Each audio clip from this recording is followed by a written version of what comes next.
Hello friends, UGC net knowledge point में आपका स्वागत है। पीएचडी एडमिशन विश्वविद्यालय ने पीएचडी कार्यक्रम में प्रवेश के लिए मांगे आवेदन, यानी जो पीएचडी के लिए है उसके लिए एप्लीकेशन फॉर्म निकल चुके हैं। तो कौन से विश्वविद्यालय में निकला हुआ है, आइए पूरी डिटेल जानते हैं। चैनल पे आप नए हैं तो चैनल को लाइक कीजिए, शेयर कीजिए, सब्सक्राइब कीजिए और भी ऐसी नोटिफिकेशन के लिए कि आपको जो भी डिटेल है वो आपको मिल सके। ये विश्वविद्यालय है उत्तराखंड मुक्त विश्वविद्यालय। इसमें पीएचडी प्रवेश के लिए एप्लीकेशन फॉर्म निकल चुके हैं। तो इसकी मतलब पूरी डिटेल जानने के लिए आप entrance.uou.ac.in पे क्लिक करेंगे तो आपको पूरी डिटेल मिल जाएगी। शैक्षणिक योग्यता क्या होगी? तो शैक्षणिक योग्यता होगी आपकी एमए में, मास्टर में आपका 55% होना चाहिए। अगर आप नेट क्वालिफाई हैं तो आप उसके लिए भी अप्लाई कर सकते हैं।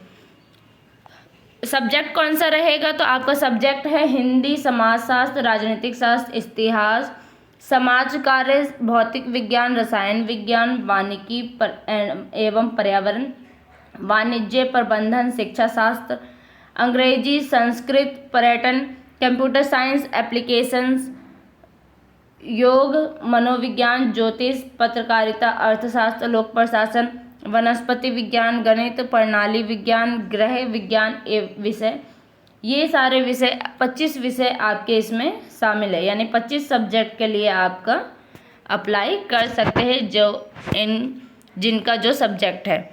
और इसकी लास्ट डेट क्या रहेगी? तो 16 अप्रैल, 16 अप्रैल ये आपका लास्ट डेट रहेगा। आवेदन शुल्क रहेगा आपका 1000 रुपीज़, 1000 रुपये आपका शुल्क रहेगा आवेदन एप्लीकेशन फॉर्म फीस। और जो आपका मिनिमम जो आपका मार्क्स है 50% होना चाहिए अनुसूचित जाति, अनुसूचित जनजाति और ओबीसी के लिए। देन अन्य जो पिछड़ा वर्ग है उसके लिए 45% होना चाहिए। तो आइए इसकी वेबसाइट पर चलते हैं और पूरी डिटेल जानते हैं कि क्या डिटेल है आपकी।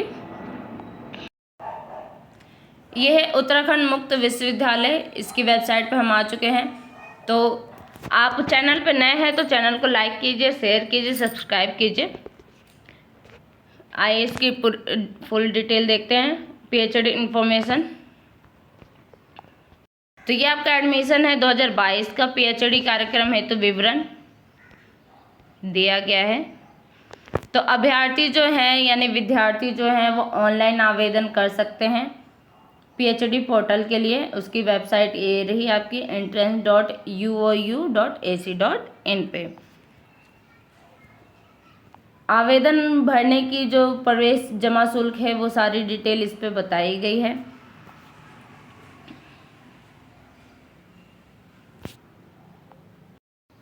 पीएचडी कार्यक्रम के लिए आपको प्रवेश पत्र 2022 का आवेदन एप्लीकेशन फॉर्म भरा जा रहा है।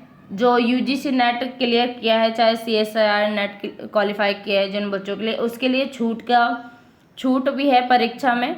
यानी आप जो फॉर्म भरेंगे, फॉर्म तो आपको भरना है जो आप नेट क्वालिफाई कर रखे हैं या विदाउट नेट हैं, यानी मास्टर के बेस पे हैं तो दोनों ही नेट भरेंगे। पर जो नेट सीएसआईआर जिन्होंने पेपर क्रैक कर रखा है उनके लिए छूट है।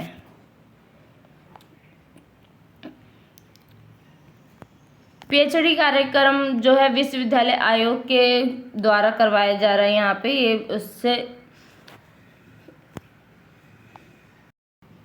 ये यूजीसी के द्वारा मान्यता प्राप्त विश्वविद्यालय है।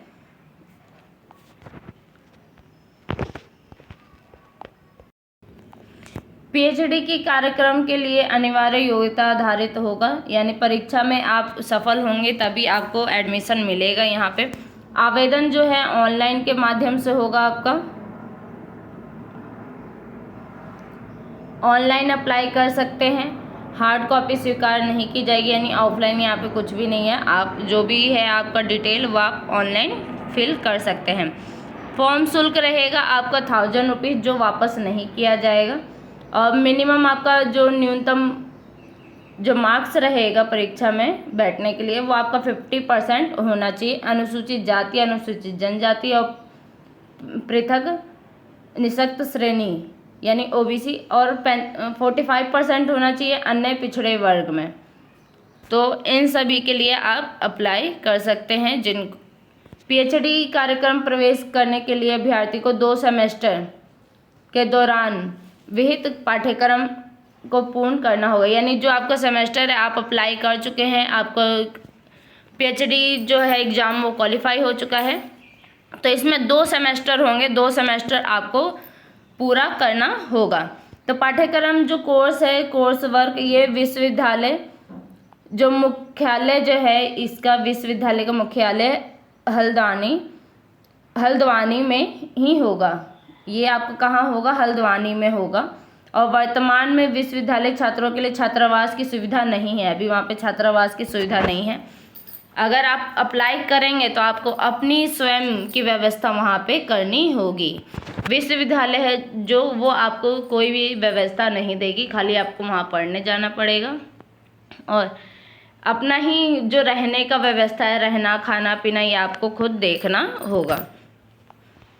शोध को अपने कार्यक्रम के दौरान 6 माह में एक बार शोध सलाह समिति के समक्ष उपस्थित होना होगा, होकर मूल्यांकन, भविष्य हेतु मार्गदर्शन प्राप्त करने के लिए कार्य की प्रगति के लिए संबंधित प्रस्तुति करनी होगी। यानी ये कह रहे हैं कि आपको जो भी शोध आप पीएचडी के लिए अप्लाई कर रखे हैं, आप जो पाठ्यक्रम के दौरान है 6 माह के अंदर जो वहाँ के सलाह समिति है वहाँ पे आपको अपनी जो भी डिटेल है वो आपको फिल करनी होगी कि आपने कौन सा शोध किया है, उसकी पूरी डिटेल उनको देनी होगी। पीएचडी प्रवेश के लिए साक्षात्कार उपरांत कोई अभ्यर्थी योग्य नहीं पाया जाता तो इस विश्वविद्यालय का यह अधिकार होगा कि पीएचडी कार्यक्रम के कुछ या सभी सीटों को रिक्त रखे।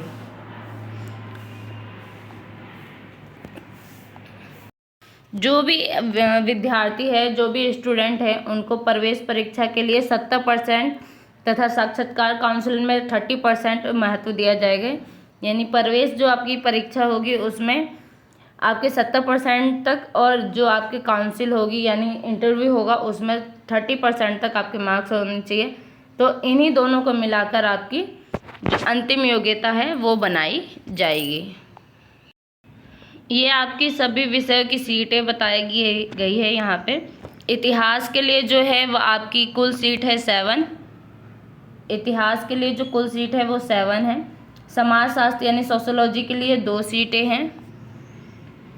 पॉलिटिकल साइंस के लिए 2 सीटें हैं। समाज कार्य यानी सोशल वर्क के लिए 2 सीट है। भौतिक विज्ञान के लिए 7 सीट है। रसायन विज्ञान के लिए 6 सीट है। पर्यावरण अध्ययन के लिए 3 सीट है। पीएचडी के लिए 3 सीट है। वाणिज्य यानी कॉमर्स के लिए 2 सीट है। शिक्षा शास्त्र एजुकेशन के लिए 13 सीटें हैं। पीएचडी के लिए 1 सीट है, अंग्रेजी के लिए 1 सीट है और संस्कृत के लिए 2 सीटें हैं। हिंदी के लिए 2 सीटें हैं। कंप्यूटर साइंस एंड एप्लीकेशन के लिए 12 सीट है, 12 सीटें हैं। मनोविज्ञान के लिए 3 सीट है। फिजिकोलॉजी यानी मनोविज्ञान के लिए 3 सीट है। ज्योतिष इसके लिए 1 सीट है। पत्रकारिता 6 सीटें हैं। अर्थशास्त्र 4 सीटें हैं। लोक प्रशासन 5 सीटें हैं। वनस्पति विज्ञान 4 सीटें हैं। गणित 10 सीटें हैं। प्रणाली विज्ञान 6 सीट है। गृह विज्ञान 4 सीटें। टोटल आपकी कुल वैकेंसी जो है वो 107 है। यानी जो टोटल पोस्ट है आपका, जितनी वैकेंसी खाली है वो 107 है और सब्जेक्ट आपका 23 है।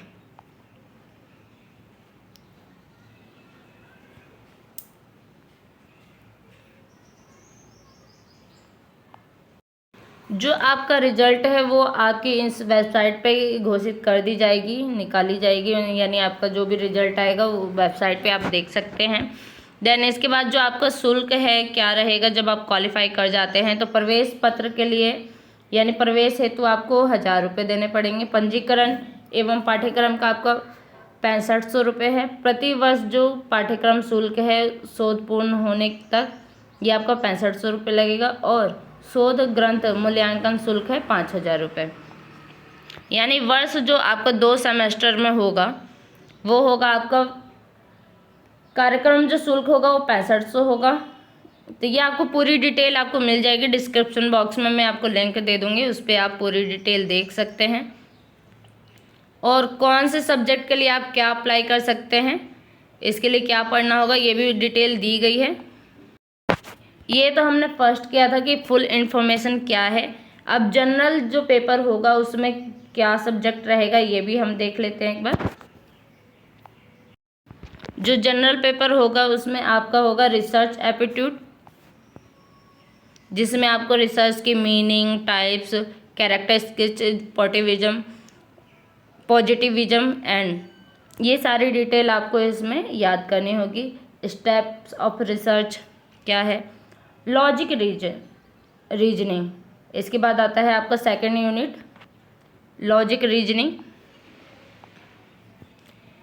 इसमें आप जो है आपका वेन डायग्राम आपका आ गया, अंडरस्टैंडिंग स्ट्रक्चर आ गया, इंडियन लॉजिक, ये सारे आपके जनरल में आते हैं। एंड लास्ट है आपका आईसीटी। तो आपके टोटल 4 यूनिट है इसमें जो जनरल में आते हैं। इसमें आपके जो जनरल पेपर होगा इसमें आपके 4 यूनिट है। फर्स्ट है आपका रिसर्च एप्टीट्यूड, सेकंड है आपका रीजनिंग, थर्ड है आपका डीआई एंड फोर्थ है आपका आईसीटी। ये 4 आपका जनरल पेपर में पढ़ना है। देन जो सेकंड पेपर आपका मेन सब्जेक्ट का जो होता है वो है, जैसे मैंने निकाला है पब्लिक एडमिनिस्ट्रेशन का, तो इसका यूनिट फर्स्ट है आपका इंट्रोडक्शन टू पब्लिक एडमिनिस्ट्रेशन, यानी इसकी मीनिंग, स्कोप क्या है, ये पूरी डिटेल आपको पढ़नी पड़ेगी। यूनिट जो सेकंड है वो आपका एडमिनिस्ट्रेटिव थॉट है, जिसमें आपके सारे राइटर आ जाते हैं। और थर्ड है आपका इंडियन एडमिनिस्ट्रेटिव, यानी उनका मुग़ल साम्राज्य, ब्रिटिश साम्राज्य जो भी है ये आपका पूरा डिटेल इसमें आएगा। Minister, prime minister, president. Fourth है आपका इकोनॉमिक एंड फाइनेंशियल एडमिनिस्ट्रेशन, कि आपके जो इकोनॉमिक्स इंडियन पॉलिसी क्या है, आपका फाइनेंस क्या है, एडमिनिस्ट्रेशन कैसे आप मैनेज करते हैं, पीबीबीएस क्या है, तो ये सारी चीज़ें आपकी इसमें फोर्थ यूनिट में आती है। फिफ्थ है आपका आपका आ गया सोशल वेलफेयर एडमिनिस्ट्रेशन। इसमें आपको जो सोशल वर्कर जस्टिस क्या है, कैसे आप पब्लिक एडमिनिस्ट्रेशन के थ्रू आप पूरा डिटेल कर सकते हैं, वुमेंस को, एसटी माइनॉरिटी क्या है, पूरी डिटेल आपको बताई जाती है। देन ये भी आपको पढ़ना पड़ेगा। पब्लिक पॉलिसी क्या है, गवर्नेंस एंड गुड गवर्नेंस क्या है, रिसर्च मैथोलॉजी, ये आपकी यूनिट है, 10 यूनिट है, ये आपको 10 यूनिट पूरे पढ़ने पड़ेंगे। तो ये आपके दोनों सब्जेक्ट को मिला के तब आपका इसमें पेपर बनेगा, तो ये आपको क्लियर करना है। तो वीडियो कैसी लगी, अच्छी लगी तो लाइक कीजिए, शेयर कीजिए, सब्सक्राइब कीजिए। धन्यवाद।